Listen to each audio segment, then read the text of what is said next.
Hello students, welcome back to the channel. आज हम सी series के सिनोनिम्स करेंगे, तो इस वीडियो को लास्ट तक ज़रूर देखें। और अगर आपका कोई सुझाव है तो हमें कमेंट बॉक्स में ज़रूर लिखें।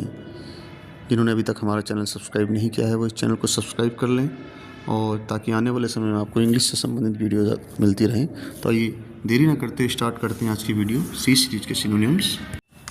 पहला वर्ड है कैंडिड। कैंडिड का मीनिंग होता है स्पष्टवादी, निष्कपट, यानी a person who says, who tells what ever he has in mind, in his mind, he has in his mind without caring for anything. बिना किसी चीज़ की परवाह किए हुए, किसी बात की परवाह किए हुए जो व्यक्ति स्पष्ट बात करता है उसको हम बोलते हैं कैंडिड, निष्कपट। इसके जो सिनोनिम्स है Frank, out spoken, blunt. Blunt means, blunt के भी दो मीनिंग होते हैं। एक मीनिंग तो होता है जैसे किसी कोई चाकू वगैरह की जो धार है वो ठूट हो जाती है, उसको ब्लंट बोलते हैं। और एक ब्लंट मीन्स होता है स्पष्टवादी व्यक्ति, person who speaks clearly what ever he think in his mind. Next है स्ट्रेट फॉरवर्ड। तो फ्रेंड्स, कैंडिड का मीनिंग है स्पष्टवादी या निष्कपट। नेक्स्ट वर्ड है कैप्चर। कैप्चर मीन्स होता है पकड़ना, ठीक है, टू होल्ड समथिंग फर्मली, है ना। तो इसका सिनोनियम है सीज। सीज के भी कई मीनिंग, सीज के भी दो मीनिंग होते हैं। एक मीनिंग सीज का होता है कि किसी जगह पर अपना कब्जा करना, किसी जगह को हथियाना, सीज कर लेना। और एक सीज का मतलब है टू होल्ड समथिंग और समबडी फर्मली, ठीक है, किसी चीज़ को मजबूती से पकड़ लेना सीज होता है। Apprehend. Apprehend used for police to arrest the thief, arrest somebody. किसी को अरेस्ट करने के सेंस में पुलिस द्वारा जो होता है उसको हम एप्रीहेंड बोलते हैं, यानी किसी को अरेस्ट करना। अरेस्ट आप जानते हैं, सिंपल वर्ड है अरेस्ट मीन्स किसी को गिरफ्तार करना। ट्रैप मीन्स पकड़ना। ग्रैस्प, ग्रास्प, इसको हम बोलेंगे ग्रास्प। ग्रास्प का मतलब होता है एक तो to take hold of something और समबडी वेरी फर्मली, किसी चीज़ को बहुत टाइटली पकड़ लेना, फर्मली पकड़ लेना, मजबूती से पकड़ लेना। इसका एक मीनिंग होता है ग्रास्प का। और एक ग्रास्प का मतलब होता है to understand the meaning of something completely, किसी चीज़ का मीनिंग कम्प्लीटली या डीपली अगर हम समझ जाते हैं उसको ग्रास्प द मीनिंग बोलते हैं, ठीक है। एग्जाम्पल के हम यूज कर सकते हैं कि I could not grasp the meaning, ठीक, I could not grasp the meaning, मैं मीनिंग नहीं समझ पाया। तो ग्रास्प का जो एक मीनिंग है, एक तो पकड़ने के अर्थ में आता है और एक मीनिंग समझने के अर्थ में, है नी, यानी आई could not grasp the meaning, मैं मीनिंग को ग्रास्प नहीं कर पाया हूँ। स्नेयर। स्नेयर मीन्स होता है जाल में फंसाना, किसी को पकड़ना। स्नेयर अगर नाउन के रूप में यूज करते हैं तो ये होती है जाल, और अगर इसको वर्ब के रूप में यूज करते हैं तो जाल में फंसाना, स्नेयर। नेक्स्ट है चैम्पियन। चैम्पियन के भी दो मीनिंग होते हैं। एक चैम्पियन का मीनिंग होता है कोई भी पार्टी और team who wins the match. एक ऐसी पार्टी या व्यक्ति जो किसी मैच की, हु विन द कंपटीशन, किसी कंपटीशन को जीत जाती है तो उसको विजेता पार्टी बोलते हैं, उसको चैम्पियन कह सकते हैं। और चैम्पियन का एक मीनिंग है सपोर्टर, किसी बात का समर्थक, supporter, defender, protector. Chaste. Chaste means होता है पवित्र, जिसको हम कह सकते हैं क्लीन, प्योर, होली भी बोल सकते हैं, HOLY, होली, पवित्र के लिए यूज होता है, आप लिख सकते हैं इस वर्ड को। अनडिफाइल्ड।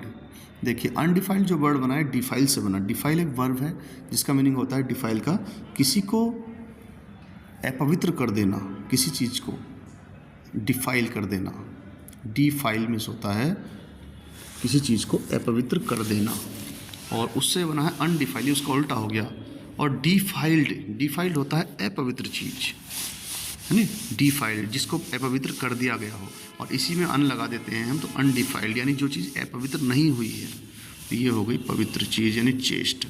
वर्चुअस भी इसका एक सिनोनियम है चेस्ट का, तो चेस्ट के सिनोनियम हो गए क्लीन, प्योर, अनडिफाइल्ड, वर्चुअस। नेक्स्ट है क्लेवर। क्लेवर का होता है क्राफ्टी, श्रूड, ट्रिकफुल, ठीक है। क्राफ्टी, अनुचित तरीके से कोई भी काम करने में जो व्यक्ति चालाक है वो होता है क्राफ्टी, ठीक है।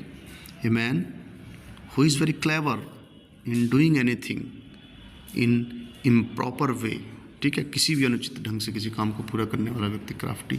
Shrewd, shrewd, shrewd is a person, एक ऐसा व्यक्ति होता है जो किसी भी बात के निर्णय लेने की चतुरता रखता हो कि क्या सही क्या गलत है, उसको सही समय पर सही निर्णय लेने की क्षमता रखता हो, तो ऐसे व्यक्ति को हम श्रूड कह सकते हैं। ये भी एक चालाक व्यक्ति, चालाक की श्रेणी में आता है।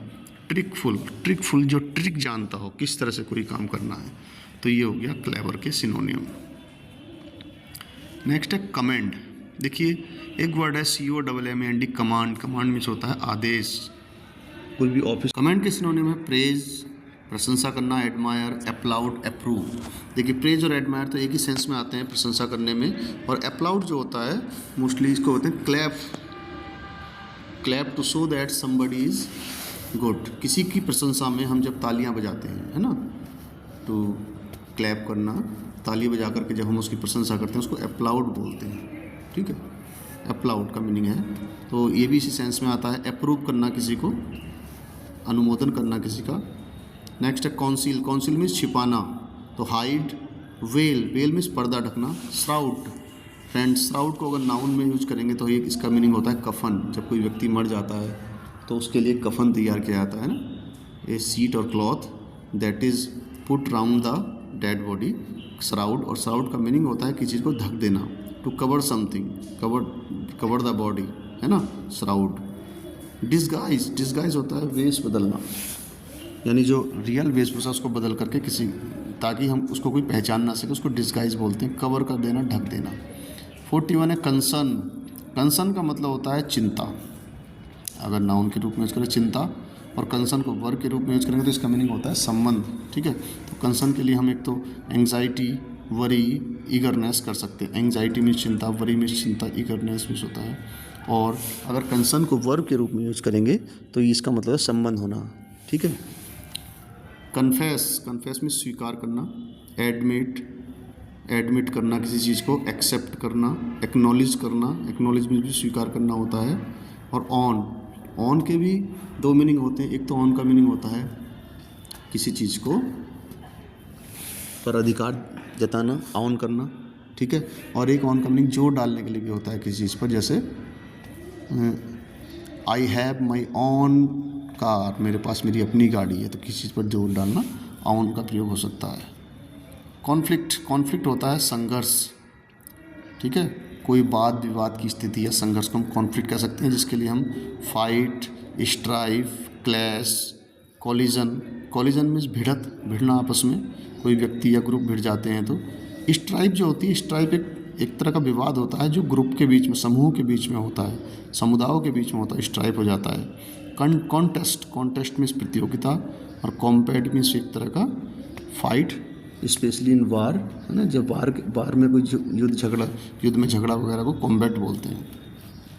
कॉन्क्यूर, कॉन्क्यूर मीन्स होता है जीतना। Win, Triumph. Vanquish, overcome, subdue. Win means जीतना, ट्रियम्फ मीन्स जीतना, वैंक्विश मीन्स भी जीतना होता है, किसी पर विजय पाना। ओवरकम, जीत हासिल करना, विजय पाना किसी पर, ठीक है। और सबड्यू, सबड्यू होता है टू डिफीट समवन एंड, किसी को हरा देना, किसी को हरा करके जब हम अपने अधीन कर लेते हैं, ठीक है। To defeat someone and bring him under control, जब हम उसको अंडर कंट्रोल ले लेते हैं तो सबड्यू का प्रयोग जब करते हैं, किसी को हरा करके अपने अधीन करना सबड्यू होता है। कॉन्सिडरेट, बहुत ही इंपॉर्टेंट वर्ड है कॉन्सिडरेट। कॉन्सिडरेट होता है जो दूसरों की भावनाओं का, दूसरों की विश का ध्यान रखता हो, कॉन्सिडरेट। जैसे काइंड, ह्यूमेन, ह्यूमेन मीन्स भी होता है मानवीय, सिंपैथेटिक, मर्सीफुल। तो कॉन्सिडरेट मीन्स होता है दूसरों की भावनाओं का ध्यान रखना, ठीक है। कॉन्सिडरेशन, कॉन्सिडरेशन अगर यूज होता है तो कॉन्सिडरेशन एक तरह का क्या होता है कि विचार वगैरह, जैसे कॉन्सिडरेशन होता है किसी बात पर, किसी मुद्दे पर गहराई से विचार विमर्श होना, कॉन्सिडरेट होता है। तो कॉन्सिडरेट मीन्स हमदर्द, जो दूसरे की भावनाओं का ध्यान रखता हो। Kind, humane, sympathetic, merciful. देखिए ये जो ह्यूमेन वर्ड है थोड़ा सा इसमें बताते हैं। एक वर्ड है HUMAN, ह्यूमन। ह्यूमन मीन्स होता है मानव या व्यक्ति, आदमी, और ह्यूमेन मीन्स होता है मानवीय, ठीक है, मानवीय। इसके बाद है कॉन्सोलेशन। कॉन्सोलेशन मीन्स होता है सांत्वना, सोलेस, रिलीफ और कंफर्ट। कॉन्सोलेशन सांत्वना, कोई व्यक्ति किसी की डेथ हो जाती है, किसी के घर में कोई, किसी के यहाँ कोई गलत मिसहैपनिंग हो जाती है तो उसको हम सांत्वना देते हैं, एक सोलेस, कंफर्ट, रिलीफ। नेक्स्ट है कंटेन। कंटेन मीन्स किसी चीज़ को रखना, hold, include, comprise, receive, consist.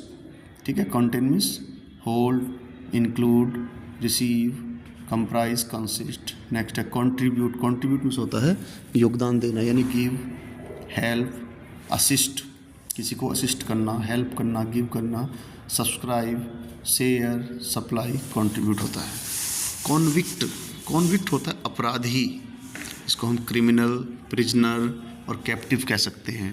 Prisoner तो आप जानते हैं जो जेल में होता है, प्रिजनर होता है, क्रिमिनल अपराधी। और एक वर्ड है कैप्टिव। कैप्टिव मोस्टली पशुओं के लिए या पक्षियों के लिए लगाते हैं जो बंद होते हैं किसी जाल वगैरह में, किसी इसमें, यानी बंदी या कैदी बोल सकते हैं कैप्टिव को।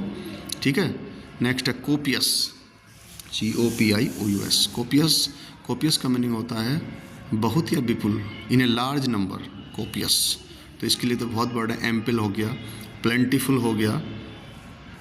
एम्पल पर्याप्त, प्लेंटीफुल बहुत अधिक मात्रा में, एडिक्वेट पर्याप्त, एबंडेंट पर्याप्त मात्रा में, इनफ। एक चीज़ और बता देता हूँ, नोट कर लेना, ये जो एम्पल वर्ड है इसका एक एंटोनियम पूछा जाता है कभी कभी, तो इसके लिए आप एक मिएगर वर्ड का यूज करेंगे। एम्पल का जो एंटोनियम है मिएगर, MEAGRE, बहुत पूछा जाता है कॉम्पिटिटिव एग्जाम्स में भी। तो ये हो गया copious means ample, plentiful, adequate, abundant, enough. Corrupt means भ्रष्ट, इसी से बना है करप्शन, भ्रष्टाचार। करप्ट के मीनिंग है, करप्ट के सिनोनियम है, सबसे मेन आप ध्यान दीजिए डिसऑनेस्ट पर। डिसऑनेस्ट बहुत आसान है, ऑनेस्ट का एंटोनियम है बेईमान। डिमोरलाइज्ड, अनैतिक व्यक्ति जो मोरलाइज्ड ना हो। और एक वर्ड है परवर्ट। देखिए परवर्ट थोड़ा सा अलग वर्ड है आपके लिए, इसका मीनिंग मैं आपको बता देता हूँ। परवर्ट वो व्यक्ति होता है जो आचरण में अच्छा नहीं होता है, मेन चीज़ इसका आचरण से रिलेशन होता है। ठीक है, तो परवर्ट वो व्यक्ति जो आचरण में अच्छा नहीं होता है। या फिर परवर्ट मीन्स ये भी होता है कि किसी के आचरण को गलत करना, किसी को गलत मार्ग दिखाना, परवर्ट, है ना। नेक्स्ट है करेज। करेज मीन्स क्या होता है, ब्रेवरी, बहादुरी, ब्रेव से बना ब्रेवरी। बोल्डनेस, वेलर एक वर्ड आया नया आपके लिए, बैठ देखिए बोल्डनेस और ब्रेवरी तो आसान वर्ड है आपके लिए। बोल्डनेस बोल्ड से बना, बहादुरी से ब्रेवरी बन गया। लेकिन एक वर्ड आया बेलर। बेलर होता है full of courage and not afraid of something. Full of courage, baler, साहस से पूर्ण, है ना। तो बेलर में साहस होता है, तो फुल ऑफ करेज। गैलेंट्री भी होता है फुल ऑफ करेज व्यक्ति। फुल ऑफ करेज को हम गैलेंट्री बोलते हैं। और गैलेंट्री का एक मीनिंग और है, एक ऐसा व्यक्ति जो महिलाओं के प्रति अच्छा आचरण दिखाता है उसको हम गैलेंट्री का प्रयोग उसके लिए करते हैं। तो गैलेंट्री के दो मीनिंग है, महिलाओं के प्रति अच्छा आचरण दिखाने वाला और एक साहसी व्यक्ति। क्रूल होता है अत्याचारी, निर्दयी। मर्सीलेस, जिसके अंदर मर्सी ना हो। देखिए मर्सी में हमने लेस लगाया, मर्सी मीन्स दया, लेस लगाने का मतलब जिसके अंदर दया ना हो। और इसका उल्टा है नेस, अगर नेस लगाते हैं तो वो दयापूर्ण बन जाता है। टायरेंट अत्याचारी। ठीक है, टायरेंट वो होता है जो तानाशाह बोल सकते हैं इसको हिंदी में हम। ए ruler who has complete power, जिसके पास कंप्लीट पावर होती है कुछ भी कार्य करने की, तो अपनी जनता को अगर परेशान करता है तो उसको कह सकते हैं तानाशाह। अनकाइंड, काइंड का एंटोनिम अनकाइंड, यानी जो दयालु ना हो, अनकाइंड। अनजस्ट, ठीक है, अनकाइंड, अनजस्ट। कल्टीवेट, उत्पन्न करना। कल्टीवेट मीन्स होता है ग्रो करना, किसी चीज़ को खेती करना, डेवलप करना। फार्म करना, खेती करना, कल्टीवेट, खेती करने में फार्म, ग्रो, डेवलप, प्रोड्यूस, किसी चीज़ को पैदा करना। कर्टेल मीन्स होता है कम करना। तो इसका पहला है रिड्यूस करना किसी चीज़ को, कर्टेल। ठीक है, कर्टेल मीन्स कम करना, रिड्यूस करना, डिमिनिश करना। डिमिनिश का मीनिंग है किसी चीज़ को साइज में, मात्रा में कम कर देते हैं तो डिमिनिश हो जाती है, कम हो जाती है। कर्टेल का एक सिनोनियम है अवेट। अवेट मीन्स होता है to make something less strong या to become something less strong. किसी चीज़ के प्रकोप को या प्रभाव को कम करना, धीमा करना अवेट होता है, यानी धीमा करना किसी चीज़ को, तो ये हो जाता है अवेट। शॉर्टन किसी चीज़ को कम कर, छोटा करना, और लेसन किसी चीज़ को कम करना। तो स्टूडेंट्स, आपको सी सीरीज के ये सिनोनिम्स कैसे लगे आप कमेंट बॉक्स में ज़रूर बताएं। अगर आपका कोई सुझाव है तो कमेंट बॉक्स में ज़रूर दें, और जिन्होंने चैनल को सब्सक्राइब नहीं किया वो इस चैनल को ज़रूर सब्सक्राइब कर दें, और इस वीडियो को एक बार नहीं बार बार देखें जब तक ये अच्छे से आपको समझ में ना जाए। Thank you.